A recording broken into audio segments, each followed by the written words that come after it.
зиндагии инсон пур аз сарсониву пур аз машаққат аст. ин аст ки ҳеҷ як шахсияте дар зиндагӣ бемашаққат то ҷое нарасидааст. ҳама пайроҳаҳое ки барои зиндагӣ пешниҳод карда мешаванд аз азобу афтодану хестанҳо иборат аст ва мисли оне ки ҳеҷ кас аз пеши худ чизе нашуд. ин навбат дар барномаи пайроҳаи тайкардаи ҳунармандеро интихоб намудаем ки дар ин роҳ устод шудаву дасти садҳо нафари дигарро гирифтааст. Мастона Эргашова, ҳунарманди маъруфи тоҷик, моҳи октябри соли 1952 дар ноҳияи Қумсангири вилояти Хатлон ба дунё омадааст. замони наврасии Мастона чун дигар ҳамсолонаш дар ҳавои пур аз муҳаббати деҳа ва оила сипарӣ шуда. ҳанӯз аз замони мактабхонӣ Мастона миёни ҳамсолони хеш ба сурудхони завқ пайдо мекунаду дар маҳфилҳои мактабӣ худро муаррифӣ менамояд. нахустин муваффақияташ ҳангоми пахтачинӣ ҳини ба ноҳия омадани донишҷӯёни омӯзишгоҳи омӯзгорӣ сурат мегирад. он ҷо ӯ бо шоираи ҷавон Санавбар Соҳибова ошно мешавад. Санавбар Соҳибова кати шинос шудем. ҳар шаб ман мерафтам наздашон, шеърхонӣ мекардем, сурудхонӣ мекардем, менавохтам. баъд шоира гуфтам ки Мастонаҷон, ман як шеърам тиям шумо оҳанг баста метонед? ман гуфтам метонам. баъд ҳамин шеъра додан: аҷаб ёри ситамкорӣ, маро беҳуда озорӣ, агар ту дӯст медорӣ, бигӯ то шодмон бошам. ҳамин шеърро додан. баъд ман кӯшиш кардам. мо дарс мерафтем, то абеда дарс мехондем, баъди дарс пахтачинӣ мерафтам. фақат фикру хаёлам дар ҳамин шеър буд. чӣ хеле оҳанг бандам, чӣ хел кунам, ҳамин хурсанд шаванд шунавандаҳое ки дар ҳамон клуби калхозамон пахтачинӣ омадагӣ акун гӯё дугонаҳом. баъд хуллас оҳанг пайдо шуду баъди ду-се рӯз рафтам, гуфтам Санова хонда тиям? мегӯям ҳа гуфта. сони ҳамихел хонда додам, маъқул шуд. ҳамасон рақс кардам, қарсак задан. Мастона аллакай шеъри Санавбар Соҳибоваро оҳанг баста омада хонда дод, қарсак задан дугонаҳомон кард.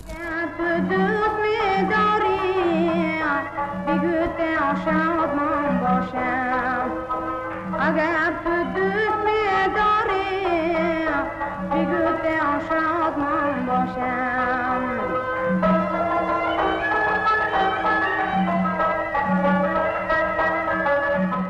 нахустин оҳанги Мастона сабаб мегардад то ӯ миёни ҳамсолони хеш нуфузу обрӯяш боло биравад ва ҳамин тавоноӣ ба ӯ нерӯ мебахшад то бештару бештар ба навозиши асбобҳои мусиқӣ ва сурудхонӣ машғул шавад.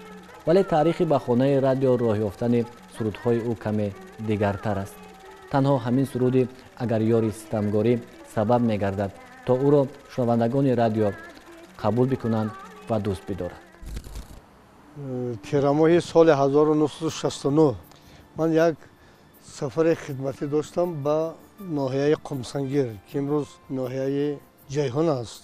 он вақт ман мухбири махсуси рӯзномаи Комсомоли Тоҳисон будам ки имрӯз бо номи Ҷавонони Тоҳисон машҳур аст. вақте ки дар он ҷо бо котиби якуми Комсомол Тағои Маҳмадмуродов ҳамсӯҳбат шудему дар бораи саҳми ҷавонҳо дар рӯзу инкишофи ин ноҳия сухан ба миён овардем.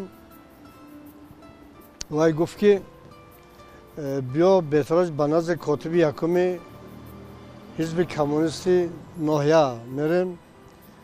он вақт котиби якум Муҳиддин Зоҳиров буданд. ин шахси хиратманд ва яке аз коркунони бисёр машҳури ҳизбию давлатӣ ҳамон вақт котиби якуми ҳизби коммунисти ноҳияи Қумсангир буданд. мо бо ҳам ба он ҷо даромадем. он кас хеле бохуши мо пазируфтанд, гуфтанд ки мо бояд саҳми ҷавонҳоя равшантару зеботар нишон диҳем. дар ҳамин миён ба Тағои Маҳмадмуродов муроҷиат карда гуфтанд ки шумо ана ҳамин корманди рӯзномаи Комсомоли Тоҷикистонро барои ба назди Мастона ва гумонам ки колхозшон колхози рӯдакӣ буд. یا مکتبی به نام رودکی بود. همین مکتب رودکی برد اینکه یک بار همین مستانه را گوش کنند. ما واقعا در ماشین رفتیم به یک چایخانه در آمدیم که پدر مستانه اونجا چایخانه چی بودند. من خیلی صحبت کردیم. این کس یک کس فرستاندم که مستانه گوید با همون ربابش بیاید. بعد یک وقت بود که دیدم که یک دختر سوار دوچرخه آمد. در یک دستش رباب، در یک دستش همین سکان همین دوچرخه را نگاه داشته آمد. من والیبال بازی رو دوست می داشتم. در همون میدانچه ورزشی والیبال بازی میکردم. یک همسنفم آمد گفت که مستانه تیل در خانه پیانیران مهمانا از دوشنبه آمدن انتظاره. این علاقه صنف 8 میخواندم. بعد در آمدم که دو مرد بسیار خوشرو، بسیار زیبا، گویا با گفتی اوروسا سیمپاتیچنی گوییم میشد، نگه ستاره گرم نشستیان. بعد من فهمیدم گلنظر کلدی بیدگیشونه و استاد گلنظر به من نگشته گفتن که شما مستانه میگفتن. من گفتم ها. شما رباب مینوازید؟ من گفتم ها. گفتم سرودم میخواند؟ ها. کنی یک تا خوانده چی؟ از اون خانه پیانو یک تا رباب گرفتم جور کردم. با عجب یاری ستم کاری گفته سرود خوانده دادم. بعد گفتن که این شعری صنوبر کو؟ بعد من گفتم ها صنوبر آمدگی بود برای پخت چینی. دیدم که یک دختره که بسیار نازنین اون وقت صرف 10 میخواند مستانه. بعد این کاتب یکم کمسوال گفت که همین آدم از روزنامه کمسوال تهران اومده است میخواد که هنر تو را بیند. این دختر چنان همه رباب را نواخته، چنان سرودهای کلاسیک خواند که من در حیرت ماندم.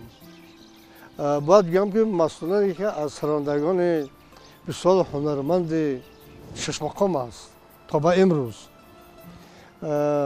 بعد که من گوش کردم به دوشنبه برگشتم، یک تا عکسش گرفتم درباره آرزوهاش، درباره تلاشهایش، درباره خواندنهای در مکتب میانه چطور میخونه، وضع خواندنش چطور است، در همین باره صحبت کردیم.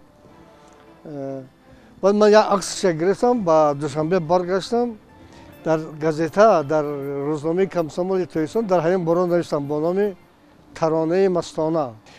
از بس که عکسش خیره بود، رسام روزنامه از روی عکسش صورت کشید با میخواد یک رسم کشیده این صورت برآمد. اون وقتا در رادیوی تهران یک برنامه بسیار زیبا بود با نام جوانی که فقط درباره حیات جوانها، درباره زندگی جوانها، آرزوی امید جوانها هر هفته یک مرتبه همین برنامه پخش میشد. مثل یک برنامه مستقل جوانی بود. همون بچه‌ای که در اونجا کار میکردن همین مقاله من رو خواندن درباره مستانه، گفتن که چی میشد که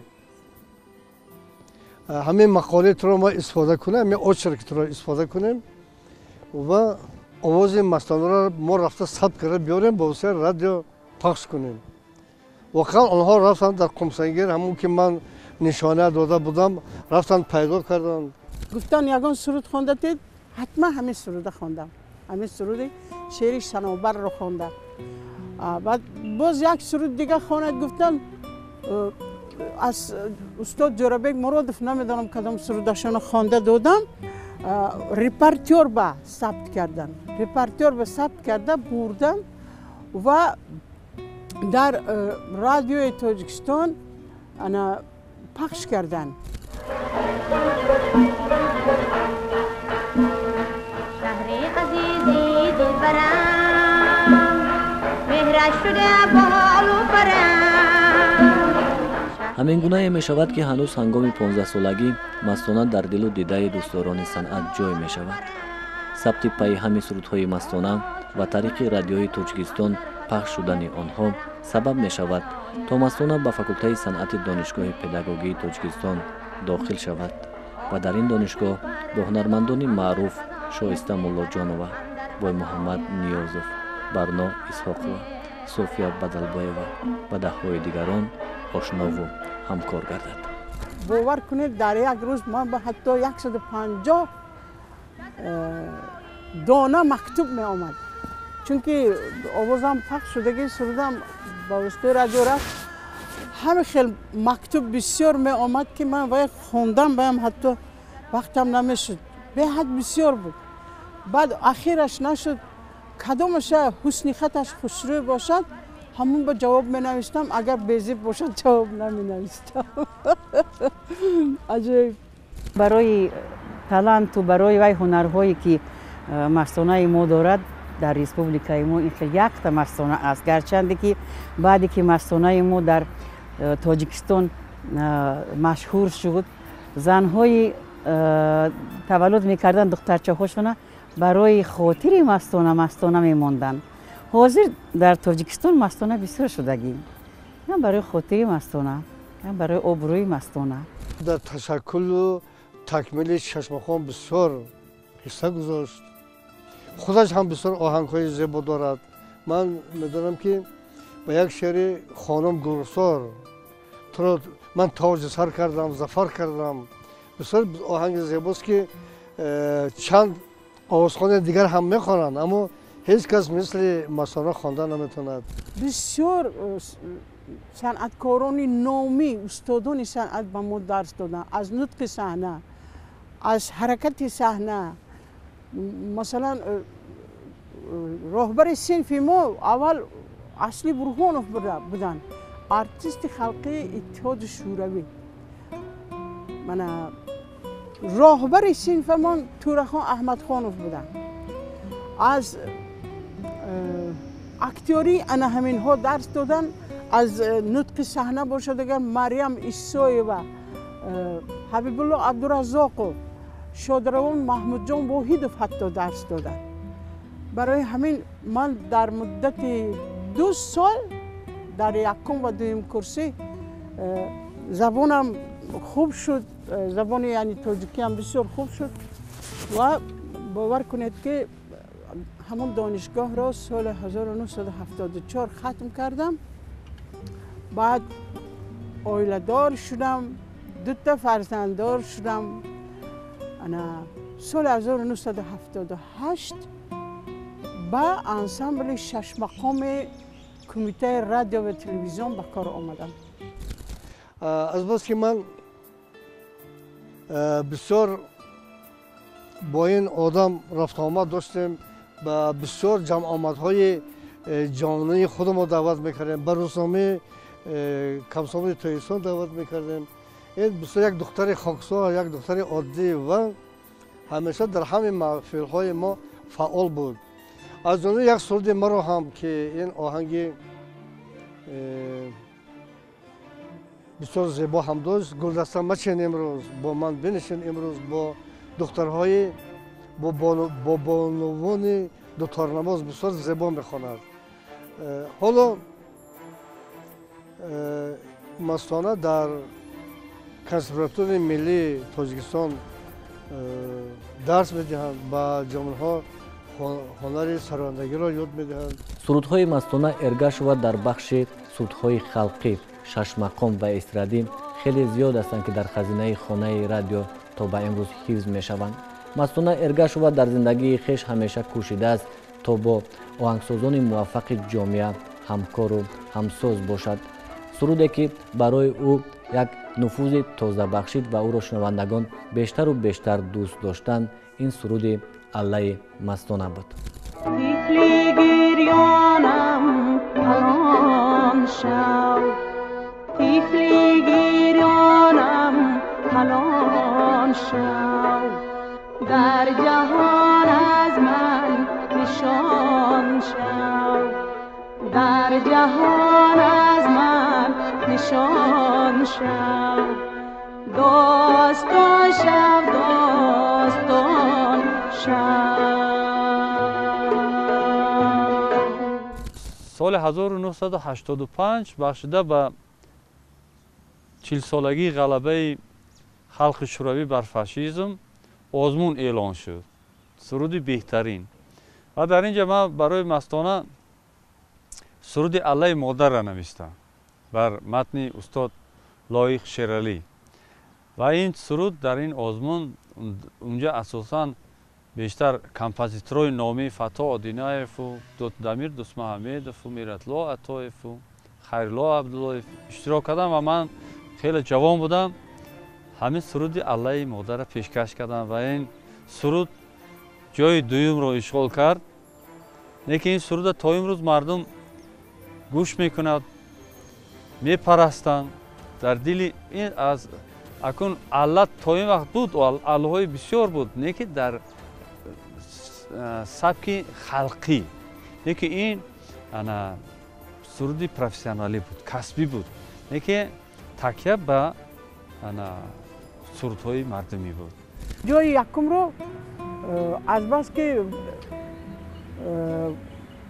کمپازیتور عبدالفتاح اودینایف درباره الله نوشتگی بودن که وایش حجمش کلام بود، هم بسیار همین کسبیت های بسیار داشت، جهت های کسبیش بسیار بود و جای یکم رو گرفت. جای دوم رو همین سرود الله مادر دوم جای رو گرفتگی بود و من تا زیر به فکرم صدا میدهد. بعد اون دیگه سرودی نوشتم، اون اسکر روان بود از شعر حدیثه قربانова. این سرود هم بسیار مشهور شد. این سال 75 سالگی غلبه خلق شوروی بر فاشیسم را قید میکنند در تمام دولت‌های اتحاد مستقل و این سرود به فکرم جای خودش مییابد. این رهکی دنغره رهی سوزانای از کر بچه رفته توشهش تلقانای پالیز نرسیده خیرمنش ناکفته سر در سر زانو یارکش گریانای. بسیار سرودی تاثیر بخش است و مستانه بسیار خوب اجرا کرده است. این رهکی دنغره رهی سوزانای از کر بچه رفته توشش تلقانای. این رهکی دنغره رهی سوزانای از کر بچه رفته توشش تلقانای. پالیز نرسید خیرمنش ناکفته سر در سر زانو یارکش گریانای. پالیز نرسید خیرمنش ناکفته سر در سر زانو یارکش گریانای. در رباب می نوازد، پیانین می نوازد، چنگ می نوازد، دایره می نوازد و چیزی که گویی و همون دنیای و همون هنر و همون صنعتش. عشقی من عشق شدو از دیدرت، عشقی من آهو شدو از من ریخت. نامه بود عشقی من صد باره شد در هوا چون مرغکی آواره شد. عشقی من عشق شد از دیدرت، عشقی من از دیدرت، عشقی من عشق شد از دیدرت، عشقی من از دیدرت.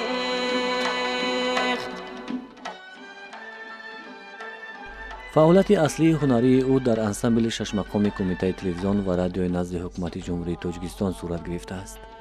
مستونه ارگاشووا محض در شناخت صنعت ملی تاجیکان شش مقام نقش بازیده و صدها آهنگ آفریده و صنعت ملی تاجیکان را برای معرفی به گوشه و کنار دنیا برده است. از همه سفرهای کرده خویش نخستین سفرش را در آمریکا فراموش نمی‌کند. حتی معلمم دیدم، یعقوب آرونویچ گفتنی معلمم دیدم، اون کس ما در دانشگاه صنعت تصویری درس میدادن. همه خیلی خرسند شدم، باور کنید اگر وای همون مردم گویا که یک پدر و مادرش دیدگی برای شده، چون که پدر و مادرشون در همین تاجیکستان خاک شده که در شهر دوشنبه خاک شده. بعد مستانه یگانه حافظی هست که عموما شمار این خیلی حافظا بسیار کم است. مثال استاد احمد باباقلوف میتوانست که چپانداز نوار خواند از شش مقام، با چرخ و فلک خواند، با در اپرا باشه آریا کاوارادوسی میتونست همینا را به حضور خواند. مستانه هم باشد هم از عهده سرود شش مقام میبراید، هم سرودهای خلقی جنوب تاجیکستان، سرودهای خلقی میتواند طریق ارکستر اسباب‌های خلقی سرود خواند، سرودهای کمپوزیتورها را میتواند با فکرم در کدام یک فیلم هم طریق ارکستر سیمفونی هم سرود اجرا کرده است. او بسیار جهانبینی خوب دارد، تکنیکای آوازش بسیار وسیع است، دیاپازونش هم کلان است. امروز هم او به حیث استاد کنسرواتوریا به مرتبه پروفسوری رسیده است، شاگردان خوب تربیت کرده ایستاده است. من برای مستانه عزیز آرزو میکنم که دلش همیشه سرشار شعر و سرود و آهنگ باشد، سرشار عشق زندگی باشد. بغرض هنرمند بودن مستانه جان، هنرمند بودنش خصلت‌های بلند انسانی دارد. چه خیلی وای غمخوار هست، چه خیلی مهربان هست به دوستانش، چه خیلی وای وفادار هست به دوستانش. مستانه من خطا نکنم خیال میکنم که نیمی همین شهر دوشنبه دوستانی مستانه هستند. من حیران میشوم یک چیزی همین اودیبکی چه خیلی وقت یافته که همین قدر سرکار این آدم سرکار، حوض معلمه کنسرواتوری ملی، حوض پروفسور، همین قدر کارش بسیار، لیکن برای دوستانش چه خیلی وقت یافته همونها خبر میگیرد، از حالشون با خبر میشود. من برای همین من هزاران بار من حیران میشوم که چه خیلی همین آدم همه همینها در همین دلی کلانش جا میکند. خصلت آدمگری مستانه بسیار بزرگ است. برای من یک جان شیرین است. حاضر از همون کلکتیوی که ما بودیم، همون پاکالینیا گوییم، اگر کم آدم موندیم از همون سالها، انگشت شمار موندیم. من هیچ وقت حس نمی کنم که من مثال ما همین قدر کم شدیم یا من تنهایم. برای اون که یک روز پس، یک روز در میان، دو روز در میان زنگ تلفنی می شود، اپا جان شما نغزید، اپا جان شما سازید. همین خیلی مرا دایم اول پرسی می کند.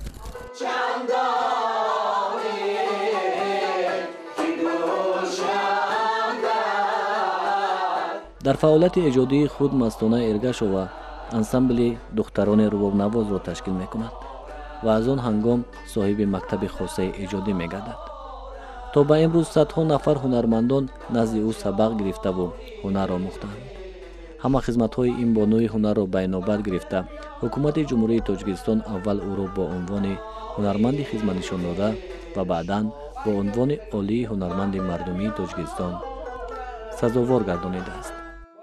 خوجا ستارов شادروان گپ زدنی هستم. اون کس بسیار کمپوزیتور با مهارت بودن، سیر محصول بودن و انسان بسیار خوب بودن. همون کس یک روز مرا فریاد کرده، گفتن که یک سرود کردم معلم جان نمیخوانید؟ ما البته گفتم میخوانم.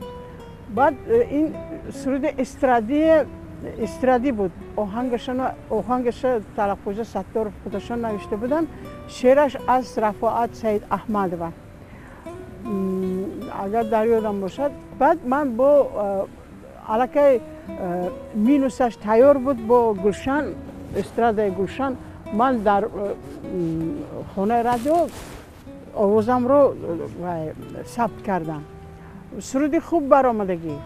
اکنون البته این با این گپ ها بسیار سالهای دراز، سالهای زیاد گذشت، لیکن همین سرود حالی هم طریق رادیو صدا میدهد، آدم ها گوش میکنن. یعنی که بهاران روی دنیا گل بریزد، یکی از جان بلبل ناله خیزد. مستانه ارگشوا به عرصه صنعت موسیقی ملت تاجیک در نقش سراینده و ایجادکار وارد شده است. همون سالهای 80 یعنی که من به حیث کارگردان ثبت آواز و اون کس در هیئت انسمبل حافظان تلویزیون و رادیو که در همون دوره همین خیلی نام داشت عرضی فعالیت داشتند. برنامه هنریشان زیاده از 100 سرود و ترانه گوناگون موضوع و گوناگون ژانر را در بر میگیرد. در سرود و ترانه هایشان بیشتر یعنی که مستانه ارگشوا رو آوردن به اشعار شاعران کلاسیکی تاجیک و فارس، رودکی، سعدی، حافظ، صاحب، جامی، مولانا جلال رومی و این چنین شاعران معاصر ملت ما، میرزا ترسون زاده، لایق، گل رخسار، نظام قاسم، محمد غایب، کمال نصرالله و بر اشعار شاعران نام برده یعنی که سرودها ایجاد اجرا کردند و روی فیته آواز ثبت کردند در این مدت. من آرزو دارم که عمرشان دراز باشد، اون هنر زیبایی که دارند در آوازخوانی به شاگردان خود یاد دهند. در یک هنگام زندگی و ایجاد با نگینه راه پوه و نقره رحمت و سبب میگردد تا چند ترانه را با هم سرایند.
هنرمندی که مستانه هست در تاجیکستان، اگر